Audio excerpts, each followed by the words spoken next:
አሰላሙ አለይኩም ወራህመቱላሂ ወበረካቱ።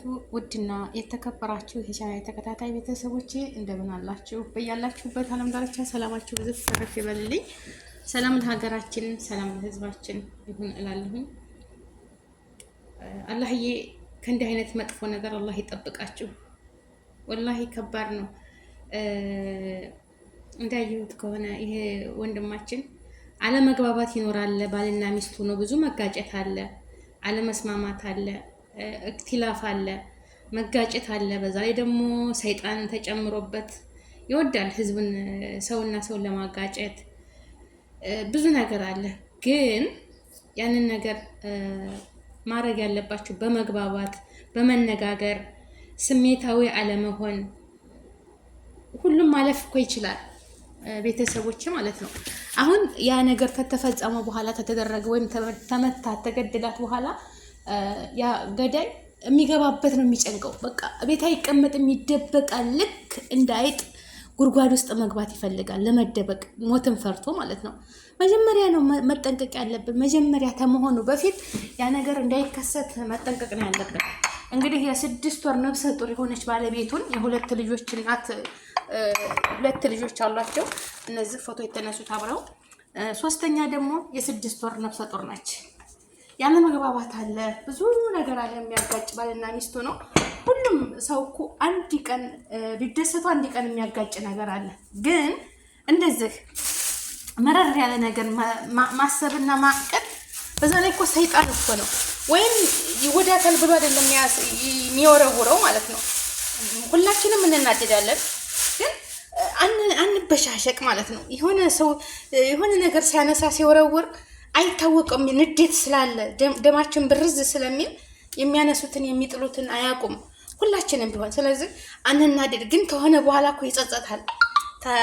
ሰዓቱ ታለፈ በኋላ ውይ ምን ነው ባላደረኩኝ፣ ምን ነው ባልመታሁት ምናምን ወይም ባልመታኋት ብሎ ይጸጸታል። በተለይ የልጆች አሁን እነዚህ ልጆች ከአንድ አይሉ 2ቱን አጡ ማለት ነው። እናታቸው ሞተች፣ አባታቸው ደግሞ በህግ ስር ስለሆነ መገደል አለበት። እንደዚህ ደግሞ ቆስጠን ያለ ውሳኔ ቢኖር ግድያ አይበዛም አገራችን ላይ። ሚስትም ባልም እንደዚህ ማንኛውም ሰው የሰው ህይወትን እየቀጠፉ አስቡት። እንግዲህ ነፍሰ ጡር ሆና ባላ እጅ ተይዛ የልጆቹን እናት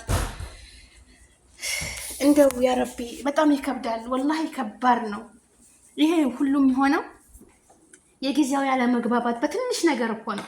እንግዲህ የልጆች እነዚህን ወልዳ ታሳድግ ድረስ ብዙ ነገር አለ። ያ ነገር ሲሆን ውጣ ውረዱን አሳልፈው ልጆቻቸውን ለልጆቻቸው እናት አባት መሆን ሲገባቸው ዛሬ ልጆቻቸውን የቲም አድርገው እሱም ወደ አፈር እሷም ወደ አፈር፣ አዱንያ ከንቱ በቃ ቀረች። የተጣሉበትም ነገር ቀረ፣ የሚጨቃጨቁበትም ነገር ቀረ።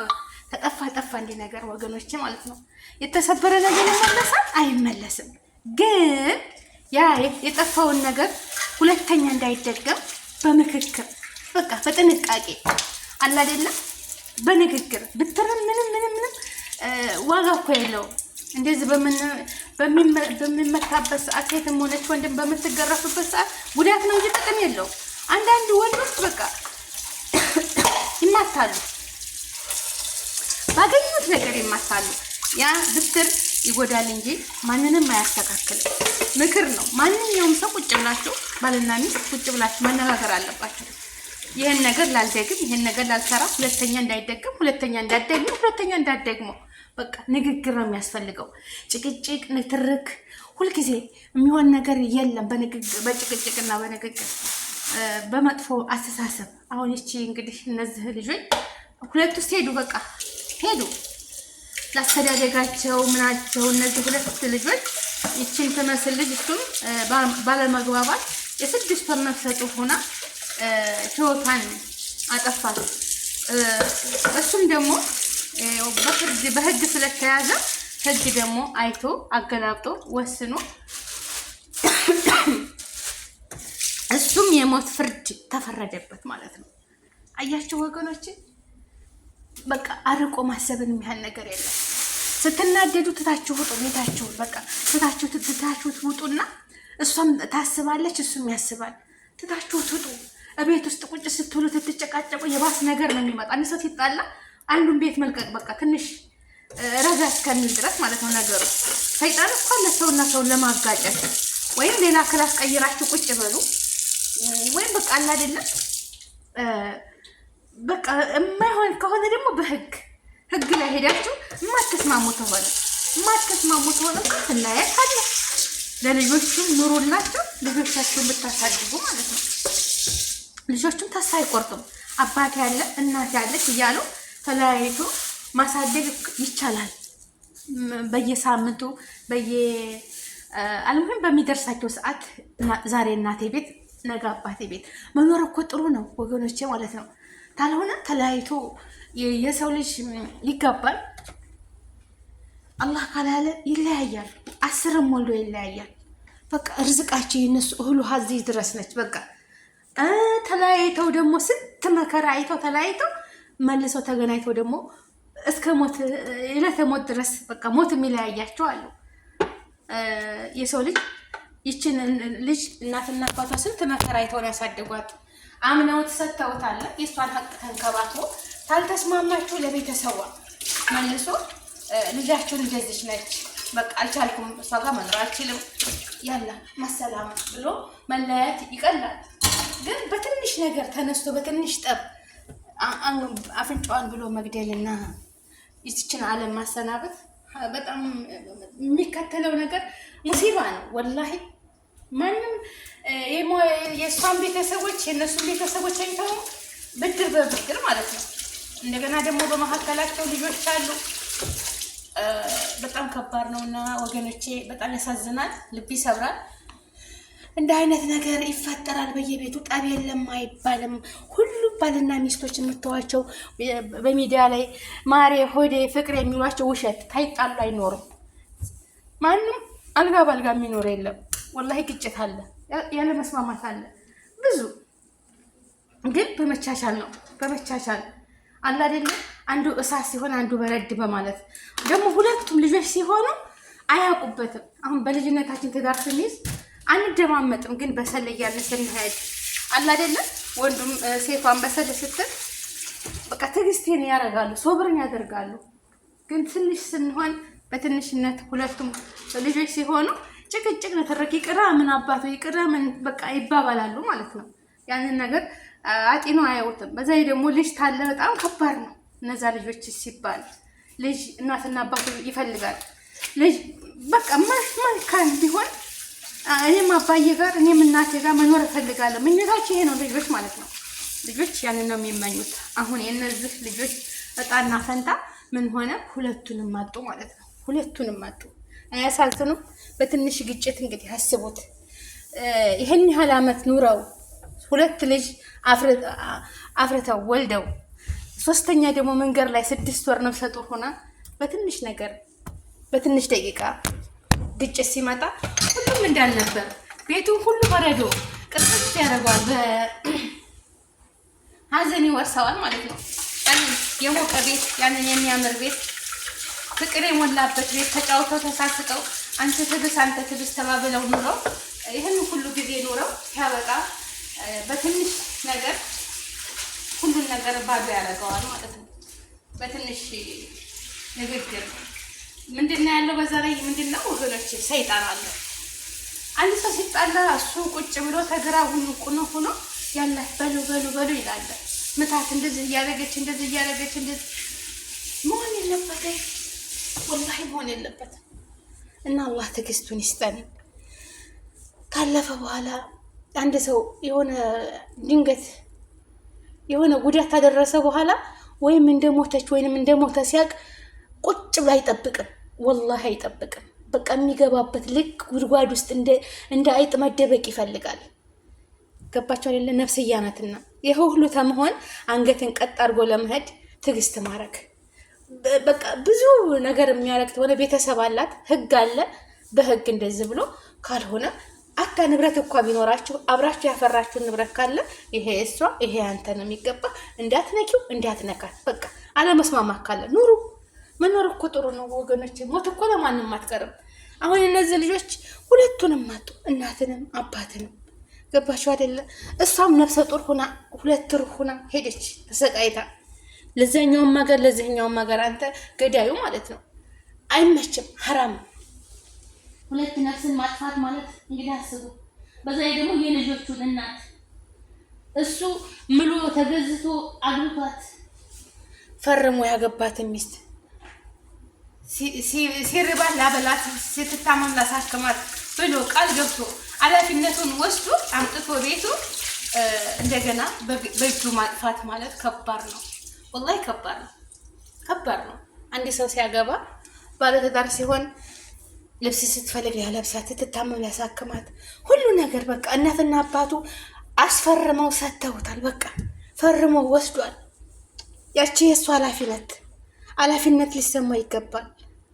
እሱ ነው በሁሉ ነገር ተጠሪው፣ እሱ ነው። የእንትና ልጅም አትባልም የእንትና ሚስት እንጂ ለብሳ አምሮባት ስትሄድ እሱ ጋር በቃ ባለትዳር ስትሆን በቃ የልጆች አባት የራስ መጠሪያ ነች። እና አላህ አያድርስ። እንዲህ አይነት ሙሲባ አላህ ይጠብቃችሁ ወገኖቼ። በሚመጣው ግጭት በሚመጣው ነገር በቃ ማሰብ ነው። ጊዜያዊ እንትን አትሁኑ። ሁሉም ቀሪ ነው። ሀብቱን በሉት ብሩን በሉት የተጋጫችሁበት ነገር ለምን በቃ ብዙ ነገር አይሆንም። ገባችሁ አይደለም? ይቀራል። እናንተ አንድ ሰው ሲጠፋ በቃ ሁሉም ጨለማ ነው። ሁሉም ቤታችሁ ይፈርሳል። ቤታችሁ ፈረሰ እና ያለ መግባባት ካለ የሚያጋጫችሁ ካለ ያ ነገር ለምን ሆነ በምክክር አላለ ቁጭ ብላችሁ በመወያየት ለምን ታትደባበቁ? ይሄን ነገር እንደዛ አድርገው ነው። በገንዘብም ሁኔታ ይሆናል። እኔ ብርም ይሆን ገንዘብም ይሆን አስቀምጭ እንደዚህ ወዘተ ብዙም ያጋጫለ ቤት ባልና ሚስትን ማለት ነው። ያንን ሚስቱም ሳትደብቅ ወንድዮም ሳይደብቅ መነጋገር በግልጽ ነው ማለት ነው። ይሄ ገንዘብ እንደዛ አጥፍቻለሁ፣ ይሄን ነገር እንደዛ አድርጌዋለሁ። ውሸት ሲበዛ በቃ ምንም ቤት ይፈርሳል። ውሸት አለማብዛት፣ ሀቋን ትንሽም ብትሆን ሀቅ መናገር፣ ግልጽ መሆን፣ የምታጠፉትን የምታረጉትን ገንዘብም ቢሆን ባልም ከሚስቱ ደብቆ አለማድረግ፣ ሚስትም ከባሏ ደብቃ አለማድረግ። ለምን አንድ ቀን መጋለጡ አይቀርም ያ ነገር ማለት ነው። የምታደርጉት ሆነ የምታጠፉ ከሆነ ይቅርብኝ አላህ ይቅር ይበለኝ ተባሪ ደብቄ። በነገራችን ላይ ሚስትም ለባሏ ቁልፍ ነች፣ ባልም ለሱ እንደዛው አንድ አካል ናቸው። ተመካክረው ልጆቻቸውን ሊያሳድጉ ቤታቸውን ሊመሩ ምንም ነገር የሚደበቅ ነገር የለም ማለት ነው በሚሰሩት ነገር። ግን አንደኛው እየሰራ እሷ የምታጠፋ ከሆነ እሷ እየሰራች እሱ የሚያጠፋ ከሆነ ይሄ ችግር ነው። ሰርቶ መና ማለት ነው፣ ሰርቶ መና። እና ቤተሰቦቼ ዋናው ነገር ሶብር፣ ትዕግስት፣ ማስተዋል ነው ያለባችሁ እህት ወንድሞቼ። ሁላችንም ግጭት ነው ማንኛውም ሰው ቢሆን ሰውን ለመበቀል ሰውን ለማጥፋት አትሩጡ። ሰከን ባለ ነገር ማሰብ አለባችሁ። ሁላችንም ለምን ሟችነንና እሱ ባለ ጊዜ እንሄዳለን ማለት ነው። እና ወገኖቼ አላህ ከእንደዚህ አይነት ሙሲባ አላህ ይጠብቀን፣ አላህ ይጠብቃችሁ። በዛ ላይ ሰይጣን ነው፣ ሌላ ምንም የሚያሳስት ነገር የለም ማለት ነው። እና እናንተ ደግሞ አዑዙ ቢላ ብላችሁ ዱዓ ማድረግ ወላሂ ብዙ ነገር አለ ራሳችሁን መጠበቅ የምትችሉበት ማለት ነው። ዱዓ በማድረግ ዚክር በማድረግ እንደገና ደግሞ አለመግባባት ካለ ቤተሰብ ጓደኛ መጥቶ ቤተሰብ እንደዚህ ተው አይበጅም፣ እንደዚህ ቶሎ ግልፍተኛ አትሁኑ። ወላሂ እኔ አስተግፍሩላህ አላህ ይቅር ይበለኝ። ሰውየውን ሳየው አንድ ሰው በፊቱ ያስታውቃችኋል። ግፍልተኛ ማለት ችኩል የሚሆነው በቃ ፊቱን አይታችሁ ረህማ ያለው ሰውና ረህማ የሌለው ሰው ያስታውቃቸዋል ሀቂቀተን። እና እንደዚህ መሆን የለብንም። ዋናው ትዕግስት ነው። ሲያልፍ ያልፋል፣ ሁሉም ነገር ይቀራል። ይኸው ሁለታችሁም ሄዳችሁ ልጆቻችሁ ምስኪን ዋጋ ይከፍላሉ። እነዚህ ጨቅላ ህፃናት ልጆች ማለት ነው፣ ሁለት እናትና አባትን አተው። ስለዚህ ልጆች ያላችሁ በተለይ ለልጆቻችሁ ስትሉ፣ እናትም ለልጆቿ ስትል ዋጋ ትከፍላለች። ከምትፈልገው ነገር ሁሉ ትቆጠባለች። አሸኔሽ ለልጆቿ ስትል ሲል እሱ ማለት ነው። ልጆችን ነው ማየት ያለባችሁ ወገኖቼ። የሚያቀያይም ነገር በቃ የሆነ ነገር አትስሩ። ልጆች አሉና አላህ ሰላም ያርጋችሁ፣ ሀገራችንም ሰላም ያድርገን። እንደዚህ አይነት ሙሲባ አላህ ይጠብቃችሁ። ስራ ላይ ነኝ ዛሬ፣ ስራ አለኝ። ለዛ ነው እንግዲህ ምን ይደረግ። አልሐምዱሊላህ ከእንዲህ አይነት ሙሲባ ላይ ይጠብቃችሁ፣ ሀገራችንን ሰላም ያድርግልን። አላህዬ እንደው ያ ረብ የሰው ልጅ ይሄ ይመጣል ብሎ አያስብም። ድንገት ነው ይሄ ነገር የሚከሰተውና ያ ነገር ደግሞ ሲከሰት እናንተ ሶብር ማድረግ አለባችሁ። ሶብር ማድረግ አለባችሁ። አለበለዚያ ሁላችንም ስሜታችን ተከተለን ሁሉም ይበላሻል ማለት ነው።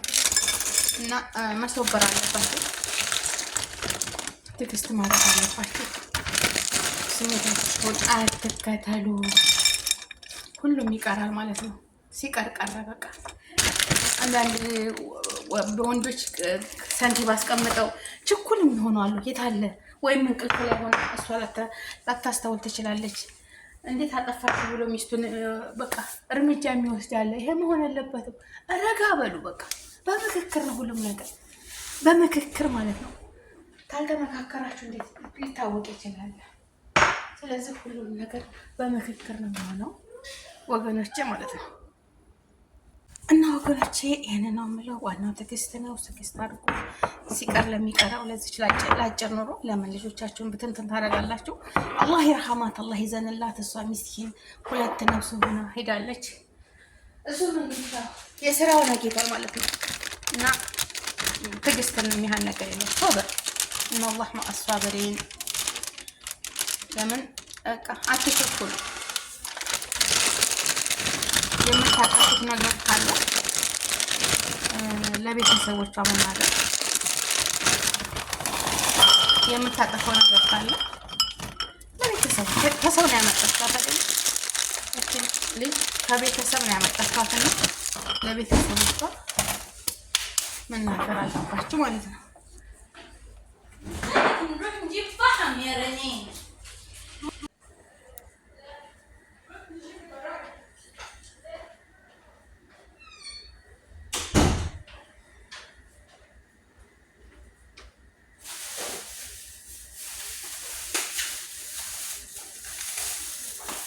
በማንላህ ላይክ ሼር ሰብስክራይብ አድርጉ። ኢንሻአላህ ከሙሲባ ሁሉ አላህ ይጠብቃችሁ። ሰላም ሀገራችን፣ ሰላም ህዝባችን።